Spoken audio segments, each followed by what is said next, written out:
Bismillahirrahmanirrahim. Assalamualaikum warahmatullahi wabarakatuh. Ahi dan Uti yang soleh dan soleha, bagaimana kabarnya?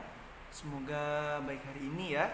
Baik, di sini Ustadz Firu akan menjelaskan materi tentang PPKN, yaitu kelas 4 SD Kreatif Muhammadiyah Lumajang. Sebelumnya marilah kita berdoa terlebih dahulu.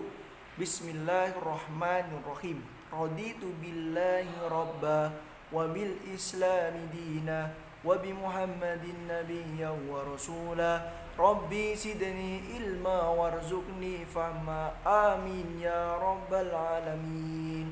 Baik, terima kasih Ahi dan Uti yang soleh dan soleha. Pada hari ini kita akan menjelaskan tentang hak dan kewajiban tentang hemat energi. Perhatikan gambar berikut ini. Terjadinya penggundulan hutan yang menyebabkan kebakaran hutan pada wilayah tersebut, sehingga yang ditimbulkan adalah polusi asap. Kemudian yang kedua adalah membuang sampah di aliran sungai. Hal ini akan mencemari lingkungan air setempat, misalnya sungai, danau, dan lain sebagainya. Ini adalah contoh perbuatan manusia. Kemudian yang ketiga adalah gambar kendaraan asap bermotor. Kita lihat di sini bahwasanya asap kendaraan itu biasanya ditemukan di kota-kota besar. Hal ini sangat mengganggu pernafasan kita loh ketika kita bernafas. Maka dari itu kita sebagai manusia kita memiliki kewajiban untuk menghemat energi dan menjaga kelestarian lingkungan. Hak dan kewajiban atau kewajiban dan hak yang kita terhadap lingkungan yaitu menjaga kelestariannya. Ya, kita harus menjaga kelestarian yang ada di alam ini. Salah satu caranya misalnya memanfaatkan energi alternatif yang ramah lingkungan. Misalnya menggunakan kendaraan berbahan bakar listrik atau gas seperti mobil listrik atau mobil tenaga surya. Seperti itu ya. Jadi tidak ada lagi asap polusi yang dihasilkan dari mobil. Sehingga energi alternatif adalah energi yang ramah lingkungan dan tidak pernah habis. Misalnya berasal dari air, angin, panas matahari, dan sumber daya alam yang lainnya.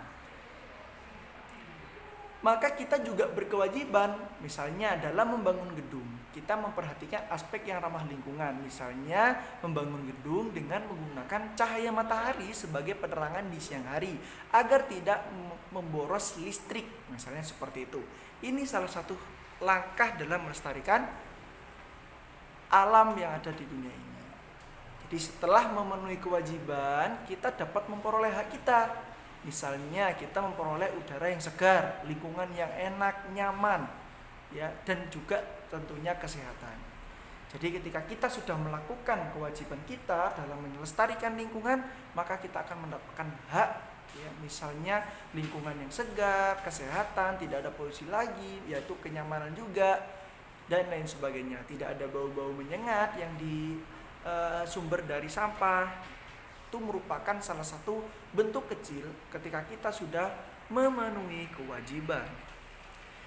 Nah, jadi Ahi dan Uti yang soleh dan soleha, kita juga mempunyai hak misalnya untuk memperoleh air yang sehat dan bersih. Nah, kemarin kita sudah memfoto kegiatan beberapa air ya yang ada di rumah, persediaan air ya. Nah, misalnya air itu ketika di daerah tersebut itu sehat, maka bisa digunakan untuk minum, mandi, bahkan menjadi pembangkit tenaga listrik. Maka dari itu kita harus menjaga alam kita agar tetap lestari. Sehingga apa? Ketika air itu sudah mengairi wilayah-wilayah penghijauan, kemudian tumbuh-tumbuhan yang sangat segar. Jadi ini merupakan hak kita. Kita bisa memakan tumbuh-tumbuhan, kita bisa memakan daging-daging. Itu dari apa? Dari alam yang kita jaga.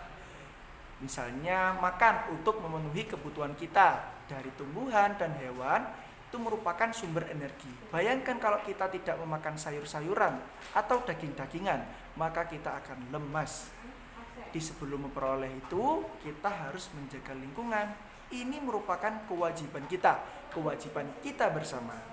Baik, Ahi dan Uti yang soleh dan soleha, Pada hari ini tugasnya adalah melengkapi paragraf rumpun di bawah ini ya, untuk memberi nama, difoto, lalu dikirim ke Google Classroom.